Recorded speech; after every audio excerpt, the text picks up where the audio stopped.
भाईजान आप थोड़ा सा आप रुक जाइएगा बालाकोट की तरफ। बहुत ही प्यारा और ज़बरदस्त व्यू है यहाँ इब्तदाई होटलों में, जैसे ये होटल पाइन ट्रैक है और भी बहुत सारे आगे होटल्स हैं।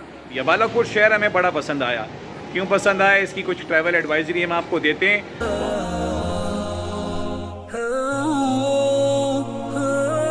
आप समर वेकेशंस प्लान कर रहे हैं और आपका इरादा पाकिस्तान के मुख्तलिफ हिस्सों में जाने का है और बाय द वे किसी सूरत आप इस्लामाबाद मोटरवे मानसेरा इंटरचेंज पे पहुंच ही गए तो कागान, नारान, चील सफल मलूक, बाबूसर टॉप की तरफ जाने से पहले भाईजान आप थोड़ा सा आप रुक जाइएगा बालाकोट की। बालाकोट का कुदरती हुस्न तो है ही, ज़ाहिर है वो इतनी ज़बरदस्त जगह है कि इसका तारीख़ी पस मंज़र भी है।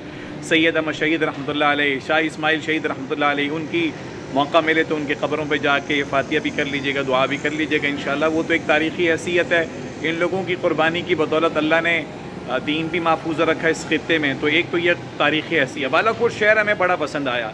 क्यों पसंद आया, इसकी कुछ ट्रैवल एडवाइजरी हम आपको देते हैं। आपने जिसे कहें कि आगे की वाई की तरफ, कागान, नारान की तरफ, शुगरान और बाबूसर टॉप की तरफ भागना नहीं है। 1-2 दिन के लिए आप बालाकोट रुक जाएं। क्यों रुक जाएं, ये ट्रैवल एडवाइजरी मैं आपके लिए लाया हूँ। लोग अमूमन ना, हमने देखा या सुना भी और एक्सपीरियंस भी किया कि बालाकोट में ठहरते नहीं हैं, और जो भी टूर ऑपरेटर या गाइड भी होगा तो वो भी आपको बालाकोट की जानिब जो है वो, यानी एज सच कोई जी अट्रैक्शन नहीं है। कागान निकलें जी, नारान भागें 8-8 घंटे, 6-6 घंटे। तो हमारी राय में ये कि जब इस्लामाबाद से साथी अगर थोड़ा सा थके हुए हों और अगर देर से निकल रहे हैं तो एक नाइट का स्टे ना यहाँ बहुत बनता है। बहुत ही प्यारा और ज़बरदस्त व्यू है यहाँ इब्तदाई होटलों में, जैसे ये होटल पाइन ट्रैक है और भी बहुत सारे आगे होटल्स हैं। बस ये कि व्यू की बात होती है, लोकेशन की बात होती है, बाहर बैठने की चमन में अमूमन कमरे अच्छे होते हैं लेकिन लोगों के पास लॉन्ज नहीं होते।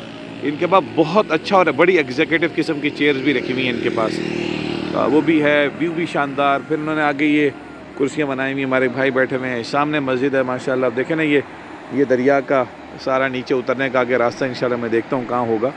यहाँ पे आके आराम से बैठे बंदा यार कुछ थोड़ा रिफ्लेक्ट करे, मेडिटेट करे, कुछ ब्रीथिंग एक्सरसाइज करे। देखें ना वो कितना खूबसूरत ये व्यू है, देखें जी, हैं जी माशाल्लाह, पूरा ये देख रहे हैं इस अंदाज से माशाल्लाह। तो ये थोड़ा बंदा इधर बैठ के कुछ तिलावत करे, ज़िक्र करे, अल्लाह को याद करे, दुआएं मांगे, अपनी पिछली ज़िंदगी अगली ज़िंदगी को आगे देखे, कुछ रिफ्लेक्ट करे। उसके ज़रूरी नहीं है, हमने देखा कि टूर ऑपरेटर यहाँ बड़े भगाते हैं, यानी कि जी यहाँ जाएँ वहाँ जाएँ, ये एक्सप्लोर करें। वो यार थोड़ा ज़िंदगी को भी सोचने का मौका दो भाई। तो मुझे बहुत अच्छा लगा ये मंज़र माशाल्लाह। जगह जगह मंज़र तो बहुत अच्छे हैं, कौन सा मंज़र यहाँ खूबसूरत नहीं है, लेकिन ये कि थोड़ा जैसे इंसान थोड़ा वक्त गुजारे, थोड़ा 1 आध रात 2 रात ठहर जाए यहाँ पे, थोड़ा सा ठहराए अपने को भी और थोड़ा सा ज़िंदगी को भी ठहराए यहाँ।